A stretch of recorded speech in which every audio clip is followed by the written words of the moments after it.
യേശുവിൽ ഏറ്റവും പ്രിയപ്പെട്ടവരെ, ഡെയിലി ബ്ലെസ്സിങ്ങിലൂടെ വചനം കേൾക്കുന്നവർ, ഈ വചനം അയച്ചു കൊടുക്കുന്നവർ, അതോടൊപ്പം ഈ പ്രാർത്ഥനയിൽ കുടുംബമായി പങ്കെടുക്കുന്നവർ, പ്രാർത്ഥനയോടെ ആയിരിക്കുന്നവർ, സകലരെയും ഞങ്ങൾ ഓർക്കുകയാണ്. പ്രത്യേകിച്ച് ഈ ദിവസങ്ങളിൽ ആയിരക്കണക്കിന് കുഞ്ഞുങ്ങളുടെ പേരുകൾ, നിയോഗങ്ങൾ ഞങ്ങൾക്ക് ലഭിച്ചിട്ടുണ്ട്. അവരെല്ലാം ഞങ്ങൾ ഓർത്ത് ദൈവസന്നിധിയിൽ സമർപ്പിച്ച് പ്രാർത്ഥിക്കുകയാണ്. ഓരോ ദിവസവും അവർക്ക് പ്രാർത്ഥന കിട്ടുന്നുണ്ട്. അതവരുടെ ബുദ്ധിയെ പ്രകാശിപ്പിക്കും, അതവരുടെ ജീവിതത്തിന് പ്രചോദനം കൊടുക്കും. ദൈവത്തിൻ്റെ ഒരു സഹായം ലഭിക്കും. ഇങ്ങനെയൊന്ന് പ്രാർത്ഥിക്കുമോ എൻ്റെ കൂടെ? ദൈവം എന്നെ സഹായിച്ചു എന്ന് പറയാനിടയാകത്തക്ക വിധം ഒരനുഭവം എനിക്ക് തരണമേ. ദൈവം എന്നെ ഇന്ന കാര്യത്തിന് ഭയങ്കരമായി സഹായിച്ചു, ദൈവം എൻ്റെ കാര്യത്തിൽ ഭയങ്കരമായി ഇടപെട്ടു, ദൈവം ഇടപെട്ടില്ലായിരുന്നെങ്കിൽ ഞാൻ ഒന്നും അല്ലാതായി പോയേനെ എന്ന് പറയത്തക്ക വിധം, അനുഭവിക്കത്തക്ക വിധം ഒരു നല്ല ബ്ലെസ്സിങ്, അനുഗ്രഹം ഞങ്ങൾക്ക് തരണമേ. ഇന്ന് പ്രത്യേകം പ്രാർത്ഥനയോടെ ഈ ശനിയാഴ്ച ദിവസം എടുത്ത് പ്രാർത്ഥിക്കുന്ന വചനം വിശുദ്ധ മർക്കോസിൻ്റെ സുവിശേഷം 8-ാം അധ്യായം 22 മുതലുള്ള വാക്യമാണ്. അന്ധന് കാഴ്ച. കണ്ണ് കാണാൻ പറ്റാത്ത ഒരാൾക്ക് യേശു കാഴ്ച കൊടുക്കുന്ന ഒരു ഭാഗമാണ്. ഈ വചനം നിങ്ങൾ വായിച്ചിട്ടുണ്ടാകും, ശ്രദ്ധിച്ചിട്ടുണ്ടാകും. ഞാനത് വായിക്കുകയാണ്. മർക്കോസിൻ്റെ സുവിശേഷം 8-ാം അധ്യായം 22-ാമത്തെ വാക്യം. പിന്നീട് അവൻ ബെത്സയിദായിലെത്തി. കുറേ പേർ ഒരന്ധനെ അവൻ്റെ അടുത്ത് കൊണ്ടുവന്ന് അവനെ സ്പർശിക്കണമെന്ന് യേശുവിനോട് അപേക്ഷിച്ചു. ഒരു മധ്യസ്ഥ പ്രാർത്ഥന. കുറേ ആളുകൾ ഒരന്ധനെ അവൻ്റെ അടുത്ത് കൊണ്ടുവന്ന് പ്രാർത്ഥിച്ചു. നമ്മളെന്തിനാണ് നമ്മുടെ കുഞ്ഞുങ്ങളുടെ പേരുകൾ എഴുതി ദൈവസന്നിധിയിൽ കൊണ്ടുവന്ന്, പ്രാർത്ഥനയിൽ കൊണ്ടുവന്ന് പ്രാർത്ഥിക്കുന്നതും ഇതുതന്നെയാണ്. കർത്താവ്, എൻ്റെ കുഞ്ഞിനെ സ്പർശിക്കണമേ. ഈ ആലയത്തിൽ എഴുതിയിട്ട ആയിരക്കണക്കിന് കുഞ്ഞുങ്ങളുടെ മക്കളുടെ പേരുകളുണ്ട്. ഞങ്ങൾ പ്രാർത്ഥിക്കുന്നത് ഇങ്ങനെയാണ്: കർത്താവ്, ഈ കുഞ്ഞുങ്ങളെ സ്പർശിക്കണമേ. അവരെ അടുത്ത് കൊണ്ടുവന്നത്, അവരുടെ പേരെഴുതി ഇവിടെ വച്ചത് ഒരു നിയോഗത്തിലാണ്. സ്പർശിക്കണമേ എന്ന് അപേക്ഷിച്ചു. 23-ാമത്തെ വാക്യം. അവൻ അന്ധനെ കൈക്ക് പിടിച്ച് ഗ്രാമത്തിൻ്റെ വെളിയിലേക്ക് കൊണ്ടുപോയി അവൻ്റെ കണ്ണുകളിൽ തുപ്പിയ ശേഷം അവൻ്റെ മേൽ കൈകൾ വെച്ചുകൊണ്ട് ചോദിച്ചു, നീ എന്തെങ്കിലും കാണുന്നുണ്ടോ? അവൻ്റെ മേൽ കൈവച്ച് പ്രാർത്ഥിച്ചതിന് ശേഷം ചോദിച്ചു, എന്തേലും കാണുന്നുണ്ടോ? നോക്കിയിട്ട് അവൻ പറഞ്ഞു, ഞാൻ മനുഷ്യരെ കാണുന്നുണ്ട്, മരങ്ങളെപ്പോലെ ഇരിക്കുന്നു. മനുഷ്യരെ കാണുന്നുണ്ട്, മരങ്ങളെപ്പോലെ ആയിരിക്കുന്നത്. ആ കാഴ്ചയ്ക്ക് പ്രശ്നമുണ്ട്. ഇന്നും ഇങ്ങനെയുള്ള കാഴ്ചകളുണ്ട്. ഇന്ന് മനുഷ്യൻ കാണുന്നത് മനുഷ്യനെ മരങ്ങളെപ്പോലെയാണ്. മരങ്ങളെപ്പോലെ കണ്ടാൽ ഇച്ചിരി പ്രശ്നമുണ്ട്. മനുഷ്യരെ മനുഷ്യരായി തന്നെ, ഭാര്യയെ ഭാര്യയായി തന്നെ, ഭർത്താവിനെ ഭർത്താവായി തന്നെ, മക്കളെ മക്കളായിട്ട് തന്നെ, അയൽവാസി അയൽവാസിയായിട്ട് തന്നെ, പ്രിയപ്പെട്ടവരെ പ്രിയപ്പെട്ടവരായിട്ട് തന്നെ കാണാൻ കഴിയട്ടെ. മരമായി കണ്ടാൽ മരത്തോട് നമ്മൾ എന്തൊക്കെ ചെയ്യും? മരം നമുക്കിഷ്ടമില്ലെന്ന് തോന്നിയാൽ വെട്ടിക്കളയും. ആ കമ്പ് വേണ്ടാന്ന് തോന്നിയാൽ ആ കമ്പ് ഉടനെ വെട്ടും. നമുക്ക് മനസ്സിൽ തോന്നുന്നതൊക്കെ, വെട്ടാനും കുത്താനും ഉപദ്രവിക്കാനും തോന്നുന്നതൊക്കെ മരത്തോട് ചെയ്യും. മരത്തെ പോലെ ഇരിക്കുന്നുണ്ട്. അപ്പോൾ യേശു പറഞ്ഞില്ല, അത്രയേലും ഒരു കാഴ്ച കിട്ടിയല്ലോ, അതുകൊണ്ട് അഡ്ജസ്റ്റ് ചെയ്ത് പൊക്കോ എന്നല്ല പറഞ്ഞത്. ആ കാഴ്ച കൃത്യമായൊരു കാഴ്ചയല്ല. എന്നെ കേൾക്കുന്ന നിങ്ങളോടും പറയട്ടെ, നമ്മൾ നമ്മുടെ പ്രിയപ്പെട്ടവരെ, നമ്മുടെ കൂടെയുള്ളവരെ മരങ്ങളെപ്പോലെ കാണല്. വാക്കുകൊണ്ടായാലും പ്രവൃത്തി കൊണ്ടായാലും എന്തുകൊണ്ടായാലും അവരെ മനുഷ്യരായിട്ട് തന്നെ കാണാൻ കഴിയണം. മരമായിട്ട് കണ്ടാൽ നമുക്ക് തോന്നുന്നതൊക്കെ നമ്മൾ പറയും, ഉപദ്രവിക്കും. മാനസികമായി ശാരീരികമായി നമ്മൾ ഉപദ്രവിക്കും. കാരണം നമ്മൾ അവരെ മനുഷ്യരായി കണ്ടിട്ടില്ല. അവരെ മരമായിട്ട് കണ്ടാൽ പ്രശ്നമാണ്. അപ്പോൾ യേശു എന്തു ചെയ്തു? 25-ാമത്തെ വാക്യം, യേശു വീണ്ടും അവൻ്റെ കണ്ണുകളിൽ കൈകൾ വച്ചു. അവൻ സൂക്ഷിച്ചു നോക്കി, കാഴ്ച തിരിച്ചു കിട്ടി. അവൻ എല്ലാ വസ്തുക്കളും വ്യക്തമായി കണ്ടു. വ്യക്തമായി കണ്ടു. വ്യക്തമായി കാണുന്ന ഒരു അനുഗ്രഹമാണ്. അത് ദൈവം തരുന്ന ഒരു അനുഗ്രഹമാണ്. നിങ്ങളുടെ ജീവിതത്തിലും ഇപ്പോൾ ഈ അത്ഭുതം നടക്കട്ടെ എന്നാണ് ഞാൻ പ്രാർത്ഥിക്കുന്നത്. അതായത് ആ വ്യക്തിയുടെ കണ്ണിനായിരുന്നു പ്രശ്നം. അവിടെയാണ് യേശു കൈ വച്ച് പ്രാർത്ഥിച്ചത്. ആ വ്യക്തിക്ക് കാഴ്ചയില്ല. പിന്നെ ഒന്ന് തൊട്ട് പ്രാർത്ഥിച്ചപ്പോൾ മരങ്ങളെപ്പോലെ കാണാൻ തുടങ്ങി. കാഴ്ച വ്യക്തമായില്ല. വീണ്ടും ആ കണ്ണിൽ വെച്ച് പ്രാർത്ഥിച്ചു.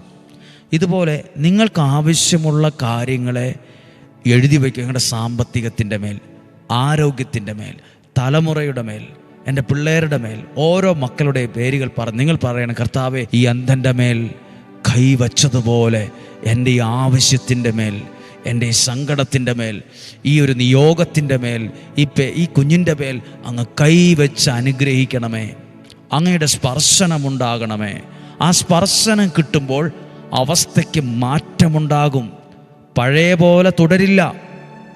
അന്ധനായ വ്യക്തിയെ അവർ കൊണ്ടുവന്നിട്ട് യേശുവിൻ്റെ സ്പർശനമേറ്റ് അതേപോലെ തിരിച്ചു പോയിന്നല്ല, ഒരു സൗഖ്യത്തോടെ തിരിച്ചു പോയിന്ന, ഒരനുഗ്രഹത്തോടെ മടങ്ങിപ്പോയിന്ന, ഒരു വലിയ വിടുതൽ അനുഭവിച്ച് മടങ്ങിപ്പോയിന്ന, നിങ്ങൾ പ്രാർത്ഥിക്കുന്ന വിഷയത്തിനകത്ത് ദൈവിക ഇടപെടലുണ്ടാകുമ്പോൾ പഴയ പോലെ അത് തുടരുകയില്ല. അന്ധനായ മനുഷ്യൻ തപ്പി നടന്ന ആളാണ്. വടികൊണ്ട് അന്ധരായ ആളുകൾ നടക്കുന്നത് പോലെ, കണ്ണ് കാണത്തില്ലാത്ത ഒരാൾ പിടിച്ച് തപ്പി തടഞ്ഞു നടക്കുന്നത് പോലെ അല്ല ഇപ്പോൾ ഈ മനുഷ്യൻ ദൈവത്തിൻ്റെ സ്പർശനമേറ്റ് തിരിച്ചു പോയത്. കാഴ്ചയുള്ള ഒരാളെപ്പോലെ വേഗത്തിൽ നടന്നുപോയി. പ്രിയപ്പെട്ടവരെ, നിങ്ങളും ഈ നിമിഷം പ്രാർത്ഥിച്ച് നിങ്ങളുടെ കുഞ്ഞുങ്ങൾ, നിങ്ങളുടെ കുടുംബജീവിതം, നിങ്ങളുടെ ആരോഗ്യം, എല്ലാ കാര്യങ്ങളും അനുഗ്രഹമാകാൻ ഉണ്ട്. എല്ലാ കാര്യത്തിൻ്റെ മേലും ദൈവത്തിൻ്റെ ശക്തമായ ഇടപെടലുണ്ട്. ഒരാൾ എന്നോട് പറഞ്ഞു, എൻ്റെ വീട്ടിൽ ഒരു കാരണവും കാര്യമില്ലാതെ വഴക്കുകൾ ഉണ്ടാകുന്നുണ്ട്, മിക്ക ദിവസവും സമാധാനക്കേടാണ്. അങ്ങനെ ആരെങ്കിലും ഉണ്ടോ? നിങ്ങൾ പ്രാർത്ഥിക്കുക, എൻ്റെ കുടുംബത്തിൻ്റെ മേൽ അങ്ങയുടെ കരം വയ്ക്കണമേ. ഒരാൾ രോഗമായൊരു സാഹചര്യത്തിലാണ്. അദ്ദേഹത്തിൻ്റെ ഒരു പ്രത്യേകത, സമയത്ത് ആഹാരം കഴിക്കില്ല, സമയത്ത് ഭക്ഷണമൊന്നും കഴിക്കില്ല. അദ്ദേഹം ആ കാര്യത്തിന് ഏറ്റവും സമയത്ത് ആഹാരം കഴിക്കാത്ത ഒരാൾ. സമയത്ത് ആഹാരം കഴിക്കേണ്ടതുപോലെ കഴിക്കണം. സമയത്ത് ആഹാരം കഴിക്കാൻ അങ്ങനെ ആ വ്യക്തി പ്രാർത്ഥിച്ചതാ, ദൈവമേ എൻ്റെ ജീവിതത്തിൽ ഇടപെടണമേ, എൻ്റെ കുടുംബത്തിൽ ഇടപെടണമേ, എൻ്റെ മക്കളുടെ മേൽ ഇടപെടണമേ. വേറൊരാൾ പറഞ്ഞു, എൻ്റെ 2 കണ്ണുമുണ്ട്, പക്ഷെ ഒരു കണ്ണിന് കാഴ്ച മങ്ങിക്കൊണ്ടിരിക്കുകയാണ്. ദൈവമേ അങ്ങയുടെ കരം വയ്ക്കണമേ. പ്രാർത്ഥിക്കുക. ചില ആൾ പറഞ്ഞു, എനിക്ക് മദ്യപാനം നിർത്താൻ പറ്റുന്നില്ല, പുകവലി നിർത്താൻ പറ്റുന്നില്ല, എനിക്ക് ആ ബന്ധം ഉപേക്ഷിക്കാൻ പറ്റുന്നില്ല, ആ സങ്കടം മനസ്സിൽ നിന്ന് മാഞ്ഞു പോകുന്നില്ല. പ്രാർത്ഥിക്കുക, ദൈവമേ അങ്ങയുടെ കരം എൻ്റെ മേൽ, ഈ അന്ധൻ്റെ മേൽ വച്ചതുപോലെ എൻ്റെ മേലൊന്ന് വയ്ക്കണമേ, എൻ്റെ മേൽ വയ്ക്കണമേ. സാഹചര്യങ്ങൾ മാറും, സിറ്റുവേഷൻ മാറും. പ്രത്യേകിച്ച് കുഞ്ഞുങ്ങളോടൊക്കെ പറയട്ടെ, നിങ്ങൾക്ക് പഠിക്കാൻ എളുപ്പമുള്ള വിഷയം വേഗത്തിൽ എടുത്ത് പഠിക്കും, വിഷമമുള്ള വിഷയങ്ങളെ മാറ്റി വെക്കും. അങ്ങനെയല്ല, നിങ്ങൾക്ക് പഠിക്കാൻ വിഷമമുള്ള വിഷയങ്ങളുണ്ടാകാം. ചിലപ്പോൾ അധ്യാപകരോടുള്ള പ്രശ്നമാകാം, ചിലപ്പോൾ സ്കൂളിനോടുള്ള വിഷയമാകാം, നിങ്ങളുടെ വീട്ടിലെ ഒരു സാഹചര്യമാകാം. നിങ്ങൾ പ്രാർത്ഥിക്കുന്ന, ദൈവമേ എനിക്ക് പഠിക്കാനുള്ള കഴിവ് ഈ വിഷയത്തിനകത്തെല്ലാം ലഭിക്കാൻ അങ്ങയുടെ കരം വയ്ക്കണമേ. എന്നെ കേൾക്കുന്ന അധ്യാപകർ, സൺഡേ സ്കൂൾ അധ്യാപകരാകാം, സ്കൂളിൽ കോളേജിൽ പഠിപ്പിക്കുന്ന അധ്യാപകരാകാം, നിങ്ങളുടെ പിള്ളേരോട് ഈ വചനമൊക്കെ കേൾക്കാൻ പറയണം. പ്രിയപ്പെട്ട സിസ്റ്റേഴ്സ് കേൾക്കുന്നുണ്ടെങ്കിൽ, പ്രിയപ്പെട്ട വൈദികർ കേൾക്കുന്നുണ്ടെങ്കിൽ, നിങ്ങളുടെ മനസ്സ് സ്വാതന്ത്ര്യത്തോടെ ചിന്തിക്കുന്നെങ്കിൽ ഈ വചനങ്ങളെ അനേകർക്ക് എത്തുവാൻ ഇടവരണം. ഇത് അനേകരുടെ ജീവിതത്തിൽ ദൈവിക വെളിച്ചത്തിന് കാരണമാകും. ദൈവത്തിൻ്റെ സ്പർശനം, കർത്താവേ എൻ്റെ പള്ളിയിലുള്ള എല്ലാ കുഞ്ഞുങ്ങളുടെ മേൽ അങ്ങയുടെ കരം വയ്ക്കണമേ, എൻ്റെ സ്കൂളിൽ പഠിക്കുന്ന എല്ലാ കുഞ്ഞുങ്ങളുടെ മേൽ അങ്ങയുടെ കരം വയ്ക്കണമേ, എൻ്റെ മക്കളിൽ, എൻ്റെ കൊച്ചുമക്കളിൽ അങ്ങയുടെ കരം വയ്ക്കണമേ. അവസ്ഥയ്ക്ക് മാറ്റം വരും, സിറ്റുവേഷൻ മാറും. അവൻ എല്ലാ കാര്യവും വ്യക്തമായി കണ്ടു. ഒരു വ്യക്തതയുണ്ടായി, കൃത്യതയുണ്ടായി, ഒരു വെളിച്ചം അവിടെ വന്നു, ഒരു പ്രകാശം അവിടെ വന്നു, ഒരു വഴി അവിടെ തെളിഞ്ഞു കിട്ടി. നിങ്ങളും പ്രാർത്ഥിക്കുമ്പോൾ മാറ്റം വരും. ഈ ആലയത്തിൽ എഴുതി വച്ച പ്രാർത്ഥനകൾക്ക് വേണ്ടി പ്രാർത്ഥിക്കണം, കുഞ്ഞുങ്ങൾക്ക് വേണ്ടി പ്രാർത്ഥിക്കണം, പ്രിയപ്പെട്ടവരെ, ഈ അന്ധനായ മനുഷ്യൻ കാണുന്നുണ്ടോ എന്ന് ചോദിച്ചപ്പോൾ പറഞ്ഞൊരു വാക്കുണ്ട്, ഞാൻ കാണുന്നുണ്ട്, മനുഷ്യൻ മരങ്ങളെപ്പോലെ ഇരിക്കുന്നു എന്ന്. ഒരിക്കലും ഒരാളെയും മരം പോലെ കാണല്. പിള്ളേരോടാണ് പറയുന്നത്, എല്ലാവരോടുമാണ് പറയുന്നത്. ഞാൻ എന്നോടും കൂടെ പറയുക, നമ്മളെല്ലാവരോടും പറയുക, മനുഷ്യനെ മരമായി കാണരുത്. കണ്ടാൽ തോന്നുന്നത് പറയും, ഉപദ്രവിക്കും, വഴക്കുണ്ടാക്കും, എല്ലാത്തരം അങ്ങോട്ടും ഇങ്ങോട്ടും അസ്വസ്ഥതയുണ്ടാവും. മനുഷ്യരായി കണ്ടാൽ ദൈവസ്നേഹത്തിൽ അവരെ സ്നേഹിക്കാൻ പറ്റും, ദൈവസ്നേഹത്തിൽ അവരെ മനസ്സിലാക്കാൻ പറ്റും, ദൈവസ്നേഹത്തിൽ അവരെ ഉൾക്കൊള്ളാൻ പറ്റും. ആ കഴിവ് നമുക്കും വേണം, എനിക്കും വേണം, നമുക്കെല്ലാവർക്കും വേണം. നമ്മുടെ കൂട്ടായ്മയിൽ വേണം, കുഞ്ഞുങ്ങളിൽ വേണം, അവരുടെ സ്വഭാവത്തിൽ വേണം. മനുഷ്യരെ മനുഷ്യരായി കാണാൻ, മാതാപിതാക്കളെ മാതാപിതാക്കളായി കാണാൻ, സഹോദരനെ സഹോദരനായി, സഹോദരിയെ സഹോദരിയായി, പ്രിയപ്പെട്ടവരെ പ്രിയപ്പെട്ടവരായി, കാണേണ്ടവരെ കാണേണ്ടതുപോലെ തന്നെ കാണാൻ, ഭാര്യയെ ഭാര്യയായി, ഭർത്താവിനെ ഭർത്താവായി, ദൈവ ശുശ്രൂഷകനെ ശുശ്രൂഷകനായി കാണേണ്ട പോലെ കാണാൻ അനുഗ്രഹം ലഭിക്കും. നമ്മുടെ കർത്താവ് ഈശോ മിശിഹായുടെ കൃപയും പിതാവായ ദൈവത്തിൻ്റെ സ്നേഹവും പരിശുദ്ധാത്മാവിൻ്റെ സഹവാസവും ഉണ്ടായിരിക്കട്ടെ. പ്രിയപ്പെട്ട കുഞ്ഞുങ്ങളെ, നിങ്ങൾക്ക് വേണ്ടി പ്രാർത്ഥിക്കുവാണ്. പഠിക്കണം, ഒരു സെക്കൻഡും കളയല്ല്, ഒരു നിമിഷം പോലും കളയല്ല്. പഠിച്ച് നല്ലൊരു വിജയം നേടണം. നിങ്ങളുടെ ആഗ്രഹം പൂവണിയും. നിങ്ങളൊരു അനുഗ്രഹമായി വരണം. ചീത്ത കൂട്ടുകെട്ടിലേക്ക് പോകരുത്. നല്ല പ്രായത്തിൽ ഉദ്ദേശിച്ച സ്ഥലത്ത് എത്തിക്കോണം. ദൈവത്തിൻ്റെ കരം പിടിച്ച് മുന്നോട്ട് പോകണം. ധൈര്യമുള്ളവരാകണം, സാമർഥ്യമുള്ളവരാകണം, കഴിവുള്ളവരാകണം. നിങ്ങളുടെ വീടിന് വേണ്ടി നിങ്ങൾ വീടിൻ്റെ വെളിച്ചമായി മാറണം. നിങ്ങളുടെ വീട് നിങ്ങളിലൂടെ അനുഗ്രഹിക്കപ്പെടണം. നിങ്ങളെ ഓർത്ത് നിങ്ങളുടെ പ്രിയപ്പെട്ടവർ മാതാപിതാക്കൾ ആനന്ദിക്കണം. പ്രായത്തിലും ജ്ഞാനത്തിലും വളരാനുള്ള കഴിവ് ലഭിക്കട്ടെ. ദൈവാനുഗ്രഹം ഉണ്ടാകട്ടെ. ഇവിടെ എഴുതി വെച്ച് പ്രാർത്ഥിക്കുന്ന കുഞ്ഞുങ്ങളുടെ പേരുകളെ സമർപ്പിച്ച് പ്രാർത്ഥിക്കുന്നു. നിങ്ങളുടെ ഭവനങ്ങളിൽ വെച്ച് പ്രാർത്ഥിക്കുന്ന ഓരോ കുഞ്ഞുങ്ങളെ ഓർക്കുന്നു. അവരെ അനുഗ്രഹിക്കണം. എൻ്റെ മൂത്ത മകനെ, മൂത്ത മകളെ, രണ്ടാമത്തെ ആളെ, മൂന്നാമത്തെ ആളെ, നാലാമത്തെ ആളെ, അഞ്ചാമത്തെ ആളെ എല്ലാം അനുഗ്രഹിച്ച് പ്രാർത്ഥിക്കുന്നു. എൻ്റെ സ്കൂളിലെ കുഞ്ഞുങ്ങളെ അനുഗ്രഹിച്ച് പ്രാർത്ഥിക്കുന്നു. എൻ്റെ പള്ളിയിലെ കുഞ്ഞുങ്ങളെ അനുഗ്രഹിച്ച് പ്രാർത്ഥിക്കുന്നു. എൻ്റെ അയൽവക്കങ്ങളിലെ പ്രിയപ്പെട്ട കുഞ്ഞുങ്ങളെ അനുഗ്രഹിച്ച് പ്രാർത്ഥിക്കുന്നു.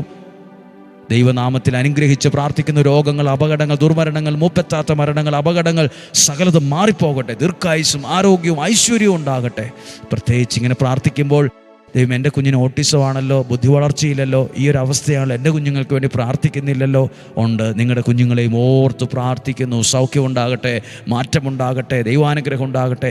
ഉദരത്തിലുള്ള കുഞ്ഞുങ്ങളുണ്ട്, അവരെ ഓർത്ത് പ്രാർത്ഥിക്കുന്നു. 1 വയസ്സായ കുഞ്ഞുങ്ങളുണ്ട്, ജനിച്ചിട്ട് ദിവസങ്ങളായ കുഞ്ഞുങ്ങളുണ്ട്, അനുഗ്രഹിച്ച് പ്രാർത്ഥിക്കുന്നു.